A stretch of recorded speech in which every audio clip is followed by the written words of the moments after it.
Salam alaikum, monsieur Ning, conseil municipal chargé des missions du maire. Nous sommes aujourd'hui dans la commune de Diamaguène Sicap Mbao. Nous voulons, avant de commencer, que vous puissiez présenter avec El Vision Média. Merci beaucoup, El Vision. Alhamdulillah. Sallallahu ala sayyidina Muhammad nabil ummi wa alihi wa sahbihi wa sallim. Rabbi israh li sadri wa yassir li amri wa halul uqdatan min lisani yafqahu qawli. Je m'appelle Mohamed Ning, conseiller municipal de la commune de Diamaguène Sicap Mbao. En même temps, chargé de mission du maire Coumba Ndoffène Fall. Merci. Merci, monsieur le conseiller. Nous allons directement au but, c'est-à-dire savoir exactement quelles sont les réalisations du monsieur le maire depuis 2014 jusqu'à nos jours. Madame, c'est réalisation monsieur le maire bi loolu la ñu bëgg a xam depuis 2014 ñu fal ko ba léegi. Merci beaucoup. Pour ñu wax ci réalisation monsieur le maire Coumba Ndoffène Fall dinañu yomb trop d'une part, mais dina jafe ci temps bu gàtt bi d'une part. Dinañu yomb parce que fi lañu fekk, dina jafe parce que buñ ko doon compter ci baaraam yi dafay fees loolu dañ ciy sawar. Depuis 2014 bi yàlla dogalee commune bi liste Benno Bokk Yaakaar gagné ko avec 76 conseils municipaux. Donc day wone taayu commune bi. Diamaguène Sicap Mbao dafa am superficie bu 7,5 km², avec 71 quartiers ak 220 000 habitants. loolu moo waral suñu taayu conseil municipal xaw a am doole. On est à 76 conseils municipaux. Yàlla dogal liste Benno Bokk Yaakaar gagné ko. Les 76 tànn monsieur Coumba Ndoffène Fall comme maire. Coumba Ndoffène Fall nekk nag koo xam ne il est d'ici fi la dëkk fi la juddoo fi la yaroo fi la jànge donc xam na problématique commune bi. Si la commencé def ay réalisation bi ñëwee dañu fekkoon Diamaguène Sicap Mbao nekk commune inondable. Presque les 76 quartiers, les 71 quartiers, 65 yëpp dañoo inondé. Voilà, mu soog a commencé def ay action jënd ay motopompe électrique jël correspondant ak Senelec jënd ay motopompe gasoil au moins pour wàññi coono askan wi ci ndox mi. Di def ay moyens di fay ay curage ñuy curé quelques canaux boobu benn canal lañu fi am muy canal bi nekk Mame Diarra canal bi. Kooku côté assainissement la woon. Ba yàlla dimbali ñu PIS 1 bi ñëw accompagner ñu avec APIX avec des canaux avec des bassins de rétention. Ñu ci sant yàlla mais di sant monsieur le maire ci taxawaayam. Bu ñëwee côté sécurité ñu fekkoon commune bi lëndëm trop te ci commune booy wax sécurité da ngay commencer par éclairage public. ñoom fay axe yu gudd lu demee ni ki Tali Karo nekk 7 kilomètres Tali Mame Diarra nekk 7 kilomètres Sicap Mbao ñëw Tali Abdou Ndiaye ñëw si la commencé di def ay grand axe yëpp mu éclairé ko ci première année demee ni ki Tali Karo Tali Mame Diarra Abdou Ndiaye axe principalu Sicap Mbao da ngay dem ci quartier di éclairer population bi génn ne fii bi mu gëjee tàkk sama doom bii juddoogul mu éclairer ko au fur et à mesure nag ñuy dem ci biir 5 ans yi tey ci ruq yi lay wax ruq yi dañuy wax donc loolu am na ci sécurité bi toujours ci sécurité quartier yi bu ñu fi ñëwee jooytu affaire sécurité mu ne leen poste de police lañ am ay jàmbaar lañ ñu ngi liggéey mais seen effectif day des parce que poste de police la ñun population bi ñoo war a taxaw jàppale leen comment ñu taxawal ay comité de vigilance quartier bu taxawal comité de vigilance ma appuyer la matériel bi ñuy soxla yëpp maa ko jënd jox la ko loolu tamit am nañ ci résultat parce que am nañu quartier yoo xam ne ba léegi seen comité mi ngi fonctionner te chaque année mu renouveler matériel boobu nga xam ne matériel bu yàqu la kooku ci côté sécurité la. ci année boobu tamit la ñëw côté éducation mu créé fii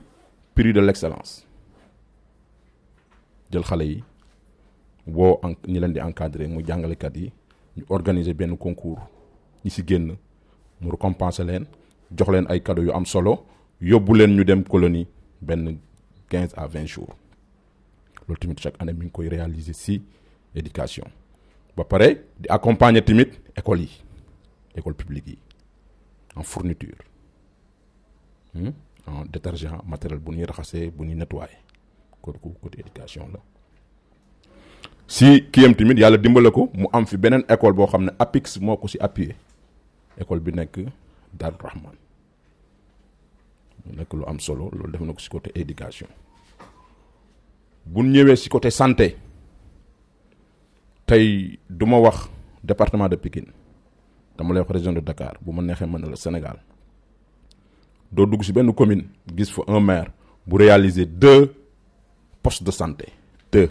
benn bi fonds propres benn bi avec des partenaires espagnols 2 réalisation laa wax de fondement ba ci kaw waxuma réhabilité de réalisation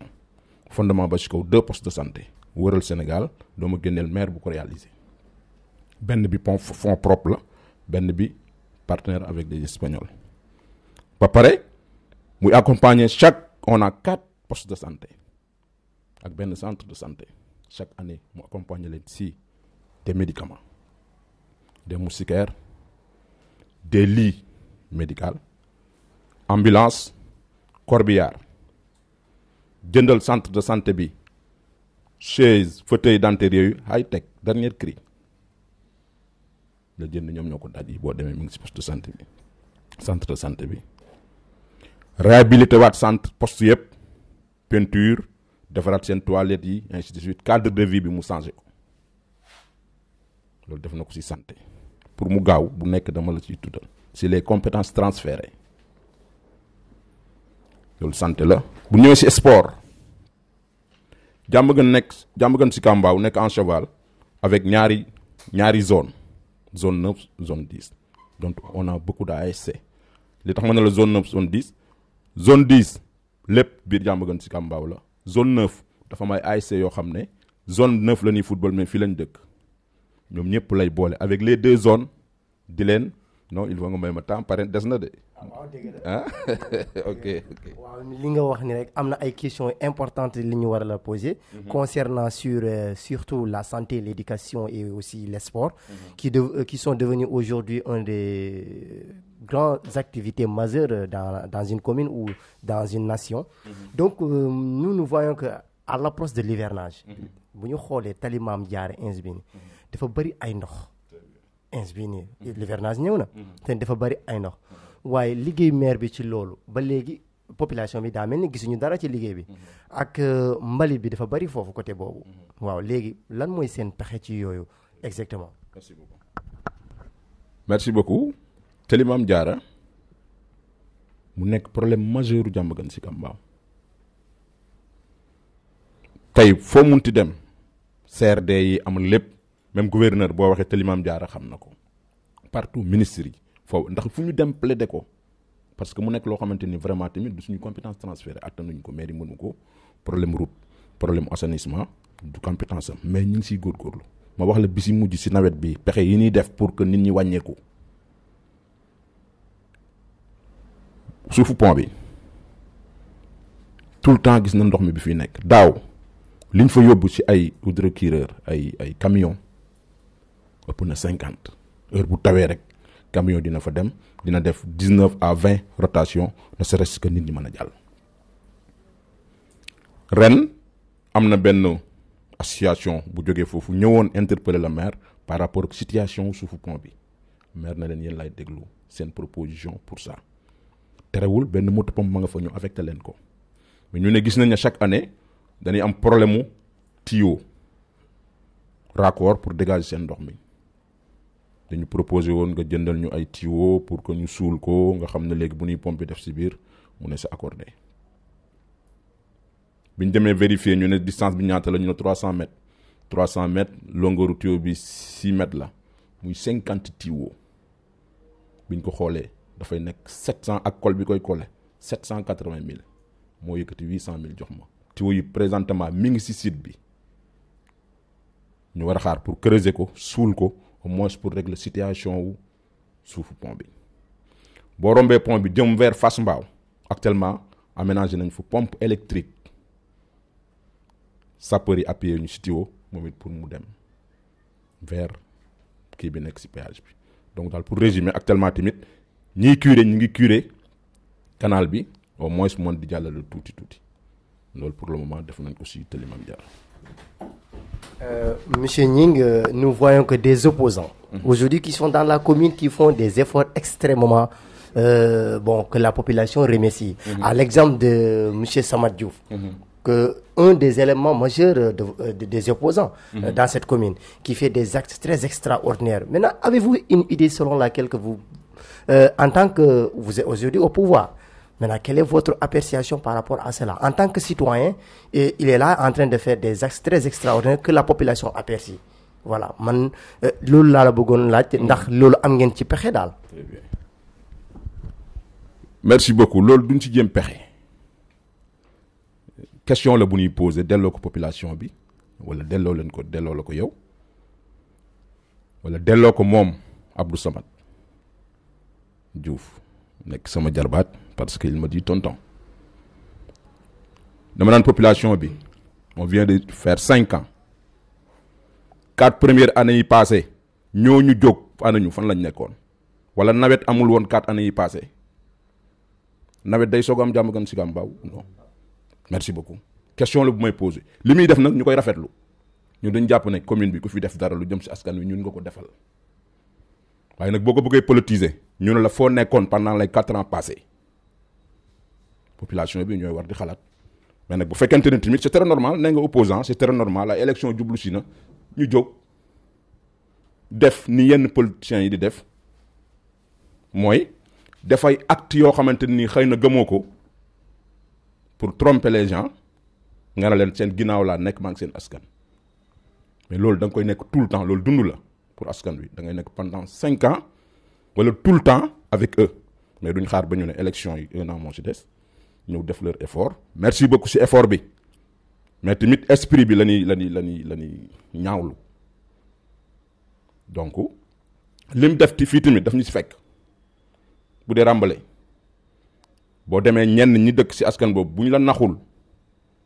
li fa maire dafa gum ci ay remblage amul du am temps sax def ko fii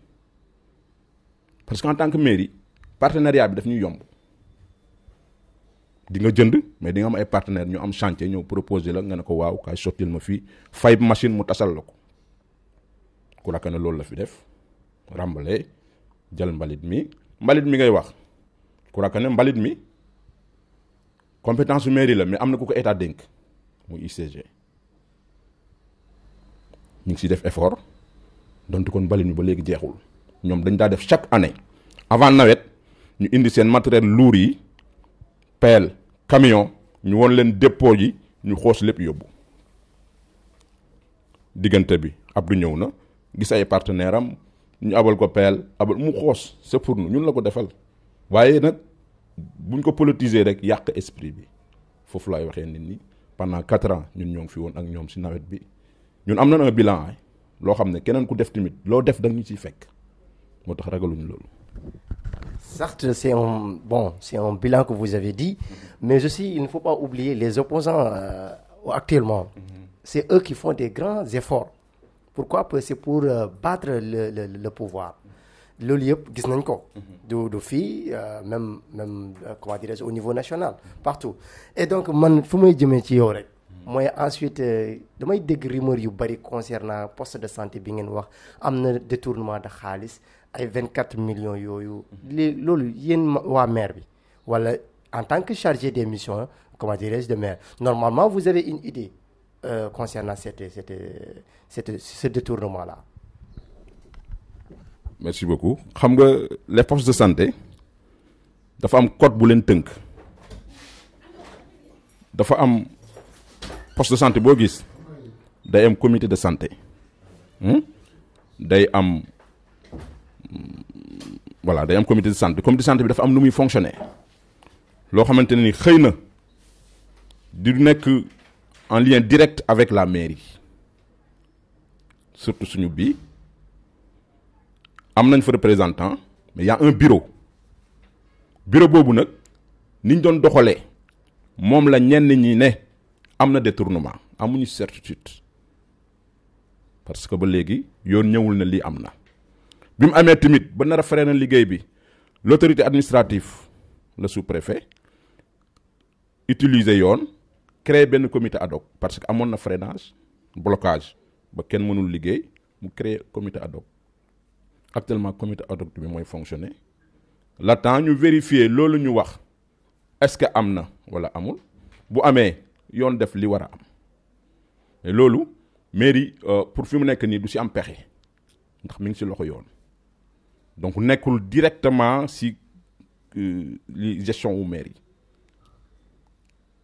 am na fa benn comité boo xamante ne nii ki leen doon superviser yàlla médecin chef mi ngi ci biir donc foofu daal pour le moment duñ ci mën a annoncé wu fii ak yoon annoncé wul ba pare. du question annoncé wu ñoo ngi gis ni ay citoyens ñu koy wax. maanaam ay citoyens dans la commune. waaw mais balaa ñooñu di wax kay fekk maire bi mu ngi fi mu wax ci dara ou bien le maire il sort il dit un mot laissez-moi gérer ce truc-là mais jusqu'à présent on n'a même pas entendu le maire parler ni son adjoint ni quelqu'un d'autre mais j'ai entendu même que un jour lors de leur assemblée nationale générale il y avait le décès du maire de la commune de Diamaguène Sicap Mbao était présent ce jour-là donc ce qui veut dire que il a rendu compte à son maire donc normalement il devrait faire sortir faire un discours par rapport à sa population montrer que bon même s'il y a ce détournement là on va essayer de régler ça d'une manière de citoyenneté quoi maanaam mu gën ko leeral askan wi pour que askan wi gën a comprendre que kii mu ngi ci am ay solutions yu ma war a jox population bi waaye détournement d'une somme de 24 millions comme ça c'est trop hein? Merci beaucoup c'est-à-dire yaa ngi insister ci détournement 24 millions man ñemewuma ko parce que c'est des rumeurs amaguñu lu wax ne détournement am na c'est des rumeurs dafa am deux cas ñi ne ñu ne am na ñi ne ñu amul en tant que maire autorité amagul lu muy annoncé wu ci lan lay wax bu génnee lu muy wax non jour bi ngay wax assemblée générale bi la DC était là-bas bi mu génnee tànn leen ko micro mu ne leen lan lay wax assemblée générale ku fa nekkoon gis nga la fa nekkoon y avait le préfet de Pikine le sous-préfet le médecin chef comité de santé bi polémique boobu buñ génnee lan la ni annoncé ci quoi amul le maire en tant que maire buy communiquer day communiquer ci lu clair lu leer wóor ko ne détournement la mu ne voilà ñu ngi demandé yoon mu def lii mais bu ñu demee nag ba représentant de l'État dugg ci indi comité ad hoc maire dafa war a am réserve xaar mu leer dañu tollagul foofu léegi nag comme li nga wax opposant bi moom mooy bëgg ñëw nag génne loolu ne lii am na fi te amagul certitude opposant toujours dafa am loo xam ne moom moo koy bëgg a génne yàq xelu nit ñi waxuñu amul détournement ñun population bi lañ àndal xaalisu askan wi dafa war a jaar ci yoon du tierce personne ñoo war a ñëw lekk ko waaye balaa ñuy duut baaraam nit dañuy am certitude na lii am na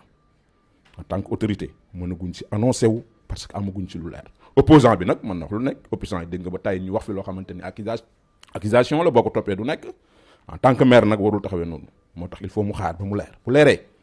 mu xam ne war na am sanction mu adressé wu li mu war adressé wax population bi ne leen lii am na nii ak nii taxawaay bi lañ ci am mais pour le moment mënu ci annoncé wu. Et merci. Donc nous allons automatiquement voir les cautions de 10 millions pour être maire. Est-ce que vous êtes pour ou contre de cette caution-là? Bon, être pour contre xam nga pour le moment c'est des propositions amagul dara lu officiel gars yi génn nañ ci benn seen réunion joxe ay propositions pousse nañ élection yi chaque liste wala chaque on ne sait pas ba léegi sax polémique dafa am foofu ndax par liste la wala pour être maire la ba léegi amaguñ ci dara lu clair mais man sama entendement mooy par liste 10 millions par exemple ñun liste bi ñuy bokk ñu koy wax Benno Bokk Yaakaar pour les communes ils donnent 10 millions niveau national pour les départements ils donnent 10 millions sama entendement si loolu gars yi génne boobaa nag niñ koy waxee diiseewul noonu di nga ne dina métti nag si ñi nga xam ne amuñu parti ndax ba da ngay am parti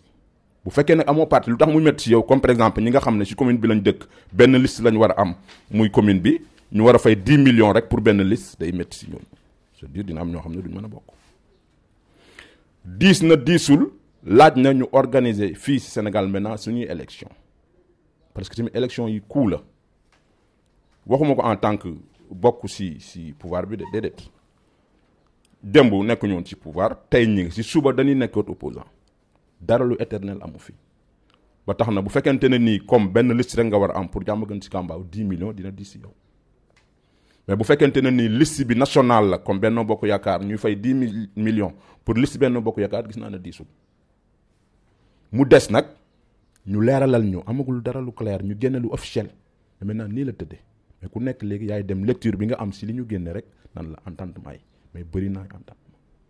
merci. donc dañuy dem rek ci clôturer ci émission bi. waaw balaa man benn question laa la bëgg a laaj encore concernant mairie bi. mooy keroog def ngeen fii ay artistes yi. maanaam benn cérémonie d'ouverture d'une salle concernant les artistes. waaye loolu ndax commencé ngeen activités yi wala ba léegi commencé leen activités yi wala lu leen teree commencé activités yi bu fekkee ne commencé wu leen. merci beaucoup yaa ngi may arrangé parce que sama développement si réalisation maire parewul woon nga dagg ma mais indil nga ma benn si maison des jeunes bi maire réalisé fonds propre artistes yi dañ fi yàgg a ñëw di réclamer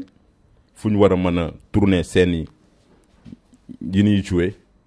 théâtre yeeg yooyu jeunesse bi amuñu fu ñu war a daje maire réaliser leen ko taxawal ko ñu inauguré ko maintenant mu des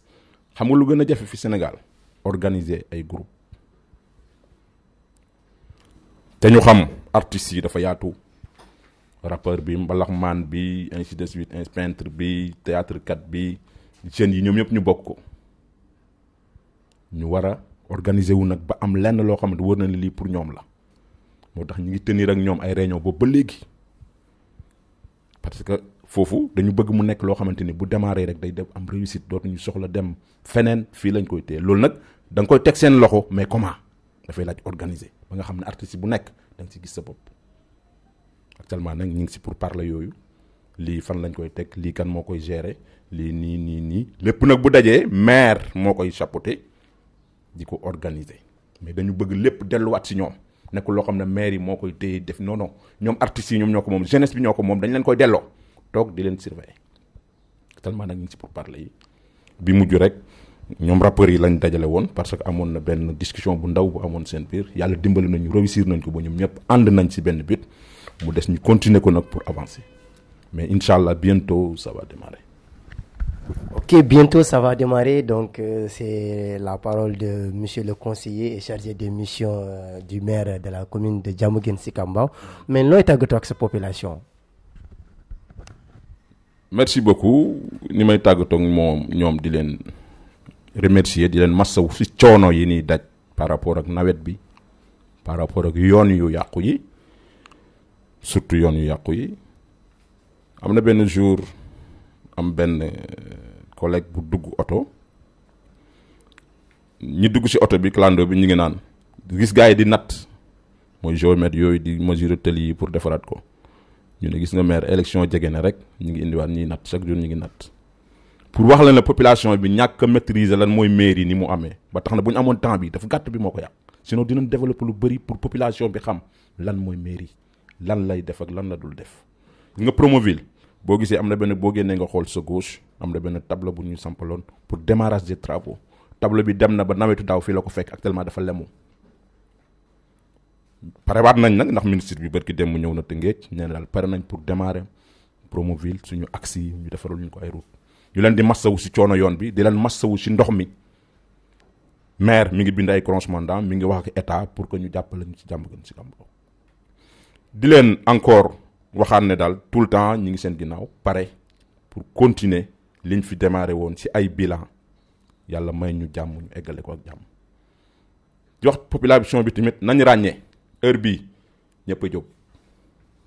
mais jot nañu ràññee kan la ak kan la di leen sant yéen itam vraiment ci temps bi ngeen ñu may gàtt na bu ngeen ñu dolli woon ñu jël sawar nañ pour wax ak suñu population jàmm gën Sicap Mbao di nuyu de passage le directeur du maire Malick Dramé sànq nee nga c'est la parole du conseil du maire non c'est la parole du maire lu ñu wax c'est le maire te bu amul mooy mais dañ ne woon tabaski jour tabaski day am programme mais xam nga nit ki da ngay bëgg mais destin bi day ñëw mais ñoom artistes yi tënkoon nañ pour jour tabaski mu am dara donc pour woon na rek toujours on a engagé pour bien faire merci beaucoup.